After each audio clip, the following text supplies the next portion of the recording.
Привет, дорогие друзья, подписчики и комрады. Красная бригада Кызыл-Сылтыс, состоящая из комсомольцев Республики Тыва, отправляется в Хакасию, чтобы оказать посильную помощь нашему народному губернатору Валентину Олеговичу Коновалову.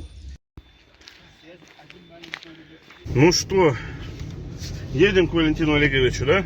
Да. Все, мы начали свой путь, отправляемся из Кызыла.